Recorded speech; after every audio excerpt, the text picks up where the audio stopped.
Hi ഡിനീറ്റ് aspirants. NCERT വളരെ പ്രധാനപ്പെട്ട ഒരു സോൾഡ് എക്സാമ്പിൾ ആണ് എക്സാമ്പിൾ 2.1.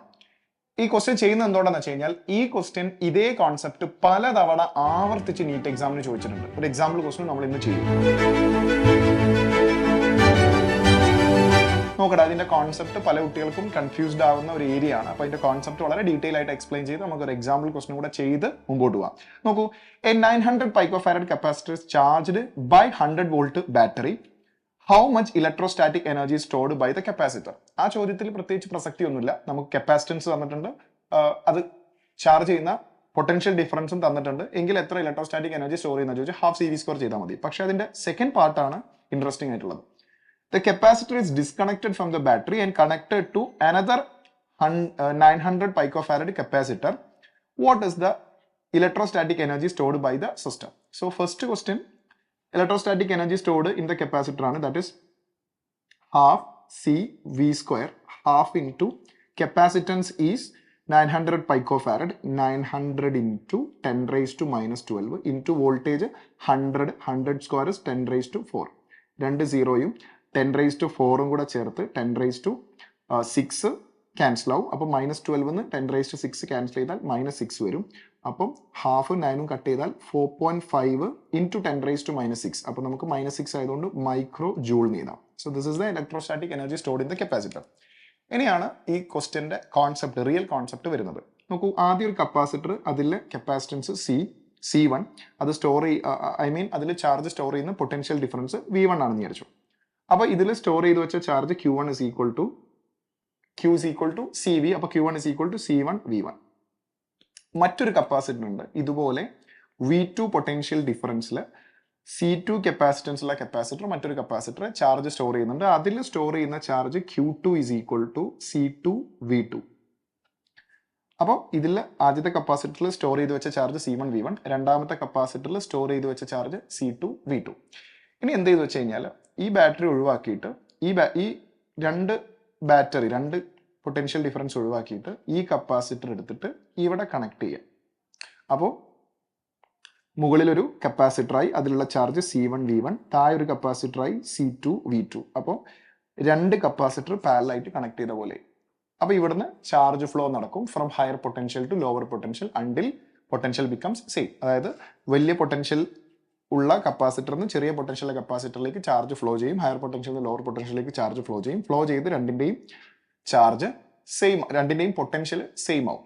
നൗ ഈ രണ്ട് കപ്പാസിറ്ററും പാരലായിട്ട് കണക്ട് ചെയ്യുക, വിച്ച് മീൻസ് ഈ സെല്ല് ഇവിടുന്ന് ഒഴിവാക്കിയിട്ട് ഈ സെല്ലിൽ നിന്ന് റിമൂവ് ചെയ്തിട്ട് ഈ കപ്പാസിറ്റർ ഇവിടെ കൊണ്ടുപോയി കണക്ട് ചെയ്യാം. അപ്പോൾ എങ്ങനെ ഉണ്ടാവും ഡയഗ്രാം? മുകളിലൊരു കപ്പാസിറ്ററിലെ ചാർജ് C1 V1, താഴെ ഒരു കപ്പാസിറ്റർ, ആ കപ്പാസിറ്ററിലെ ചാർജ് C2 V2. അപ്പോൾ ഈ രണ്ട് കപ്പാസിറ്റർ പരസ്പരം കണക്ട് ചെയ്യുമ്പോൾ ഇതിൽ ഹയർ പൊട്ടൻഷ്യലിൽ നിന്ന് ലോവർ പൊട്ടൻഷ്യലിലേക്ക് ചാർജ് ഫ്ലോ ചെയ്യും. അങ്ങനെ അവരുടെ പൊട്ടൻഷ്യൽ ഡിഫറൻസ് സെയിം ആവും. അതായത് ഈ കപ്പാസിറ്ററിന്റെ പൊട്ടൻഷ്യൽ ഡിഫറൻസും ഈ കപ്പാസിറ്ററിന്റെ പൊട്ടൻഷ്യൽ ഡിഫറൻസും സെയിം ആവും. അപ്പോൾ ഇനീഷ്യൽ ചാർജ് കൺസർവ്ഡ് ആണ്. ഇനീഷ്യലി സിസ്റ്റത്തിലുള്ള ചാർജ് എന്താ? ഇനീഷ്യലി രണ്ട് കപ്പാസിറ്ററിലെയും charge C1 V1 plus C2 V2. ഇതാണ് ഇനീഷ്യൽ ചാർജ്. ചാർജ് കൺസർവ്ഡ് ആയതുകൊണ്ട് ഫൈനൽ ചാർജും ഇനീഷ്യൽ ചാർജും സെയിം ആയിരിക്കും. ഫൈനൽ ചാർജ് എന്ത് സംഭവിക്കുന്നു വെച്ചാൽ രണ്ടിലെയും പൊട്ടൻഷ്യൽ ഡിഫറൻസ് സെയിം ആവും. ഇവിടെയും V വരും, ഇവിടെയും V വരും. അപ്പോൾ മുകളിലെ കപ്പാസിറ്ററിലെ ചാർജ് C1 V പ്ലസ് താഴത്തെ കപ്പാസിറ്ററിലെ ചാർജ് C2 V, ഇത് കോമൺ പൊട്ടൻഷ്യൽ ആണ്. അപ്പോൾ C1 V1 plus C2 V2 divided by, ഇവിടെ വിനെ കോമൺ ആക്കി വെക്കാം, ഡിവൈഡഡ് ബൈ ഈ C1ഉം C2ഉം താഴേക്ക് വരുമ്പോൾ C1 പ്ലസ് C2 വരും. So this is the common potential. Common potential ഒരു ഇക്വേഷൻ ആയി. കോമൺ പൊട്ടൻഷ്യൽ നമ്മളൊരു ഇക്വേഷൻ ഫൈൻഡ് ഔട്ട് ചെയ്തു. നൗ ആദ്യത്തെ കപ്പാസിറ്റർ 900 picofarad ആണ്.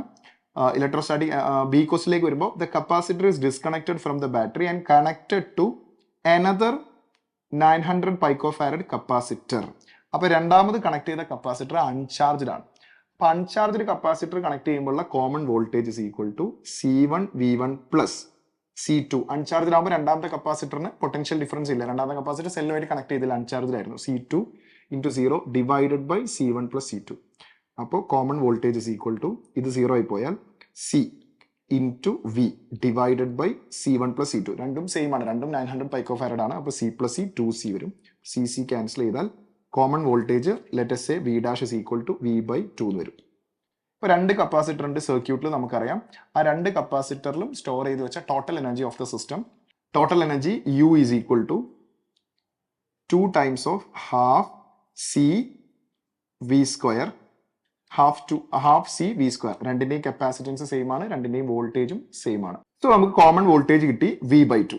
ഇപ്പൊ 2 കപ്പാസിറ്റർ ഉണ്ടല്ലോ, നേരത്തെ സർക്യൂട്ട് ഡയഗ്രം നോക്കി 2 കപ്പാസിറ്റർ ഉണ്ട്. അപ്പൊ ടോട്ടൽ എനർജി എന്ന് പറഞ്ഞാൽ രണ്ടിലും കൂടെ സ്റ്റോർ ചെയ്ത് വെച്ച എനർജിയാണ്. രണ്ടിലും സ്റ്റോർ ചെയ്ത് വെച്ച എനർജി സെയിം ആയത് കാരണം നമുക്ക് 2 ടൈംസ് ഓഫ് ഒരെണ്ണത്തിൽ സ്റ്റോർ ചെയ്ത എനർജി ഹാഫ്. രണ്ടിലെയും കപ്പാസിറ്റൻസ് സെയിം ആണ്. സി രണ്ടിന്റെയും വോൾട്ടേജ് കോമൺ വോൾട്ടേജ് ആണ്, അത് V' ആണ്. V' V/2 ആണ്. So V/2 the whole square. ഈ 2 ക്യാൻസൽ ചെയ്യാം. അപ്പൊ U is equal to C into V²/4. So U is equal to C വരുന്നത് 900 picofarad into 10⁻⁻12 into വോൾട്ടേജ് 100 ആണ്. 100 സ്ക്വയർ ചെയ്താൽ 10⁻⁴ ഡിവൈഡഡ് ബൈ 4. ഈ 2 സീറോയും 10⁻⁴ഉം ചേർത്ത് കട്ട് ചെയ്യുമ്പോൾ 10⁻⁻6 വരും. 9ഉം 4ഉം ഡിവൈഡ് ചെയ്താൽ 9/2 4.5. 4.5ന്റെ പകുതി 2.25 into 10⁻⁻6 ജൂൾ, മൈക്രോ ജൂൾ എന്ന് പറയാം. ഇതാണ് energy stored in the system, final energy stored in the system. നമ്മൾ ബി ക്വസ്റ്റ്യൻ്റെ ആൻസർ. അപ്പോൾ കോമൺ വോൾട്ടേജ് കണ്ടുപിടിക്കുക എന്നുള്ളതാണ് ഇതിലത്തെ നമ്മൾ മനസ്സിലാക്കേണ്ട കോൺസെപ്റ്റ്. ഇനി ഒരു കാര്യം കൂടെ പറയാം. ഇതിൽ change in energy which means loss of energy, initial സിസ്റ്റത്തിൽ നിന്നും ഫൈനൽ സിസ്റ്റത്തിലേക്ക് കടക്കുമ്പോൾ എനർജിയിലുള്ള ലോസ്, എത്ര energy in the form of heat നഷ്ടപ്പെടുന്നു ചോദിച്ചാൽ ഇക്വേഷൻ ഇതാണ്. Half C1 C2 divided by C1 plus C2 into V2 minus V1 the whole square. ഇതിൽ സെക്കൻഡ് കപ്പാസിറ്റർ അൺചാർജ്ഡ് ആണെങ്കിൽ V2 0 ആയിരിക്കും. അപ്പോൾ സെക്കൻഡ് കപ്പാസിറ്റർ അൺചാർജ്ഡ് ആണെങ്കിൽ ഇക്വേഷൻ വരിക half C1 C2 divided by C1 plus C2 into V square. Initially കപ്പാസിറ്ററിൽ potential എത്രയാണോ അത്. കാരണം സെക്കൻഡ് കപ്പാസിറ്റർ അൺചാർജ്ഡ് ആണെങ്കിൽ സെക്കൻഡ് കപ്പാസിറ്ററിന് വേറെ വോൾട്ടേജ് ഇല്ല. അപ്പോൾ V1 V2 സെപ്പറേറ്റ് ചെയ്താൽ ഒറ്റ വോൾട്ടേജ് ഉള്ളൂ. ഇനി 2 കപ്പാസിറ്ററും ഐഡന്റിക്കൽ ആണെങ്കിൽ, C1ഉം C2ഉം ഈക്വൽ ആണെങ്കിൽ delta U is equal to half, മുകളിൽ C സ്ക്വയർ വരും, താഴെ C പ്ലസ് C 2C വരും, 2C ഇൻറ്റു V സ്ക്വയർ. അപ്പോൾ delta U is equal to C/4 into V square എന്ന് വരും. സോ ഇതൊക്കെ ഡിഫറെൻറ്റ് സിറ്റുവേഷൻസ് ആണ്. ഇതിലൊക്കെ പ്രോബ്ലംസ് വരാറുണ്ട്. സോ ഇതാണ് ഇതിന്റെ കോൺസെപ്റ്റ്. മനസ്സിലായി എന്ന് വിചാരിക്കുന്നു. അങ്ങനെയെങ്കിൽ ഈ കോൺസെപ്റ്റ് മനസ്സിലായോ ഇല്ലയോ എന്ന് നിങ്ങൾക്ക് തന്നെ സ്വയം ചെക്ക് ചെയ്യാൻ ഞാനിവിടെ ഒരു PYQ കൊടുത്തിട്ടുണ്ട്. ഇത് 2016 ചോദിച്ച ചോദ്യമാണ്. 2 വർഷം മുമ്പും ഇതേ ക്വസ്റ്റ്യൻ ആവർത്തിച്ചിട്ടുണ്ട്. ചെറിയൊരു വ്യത്യാസമേ ഉള്ളൂ.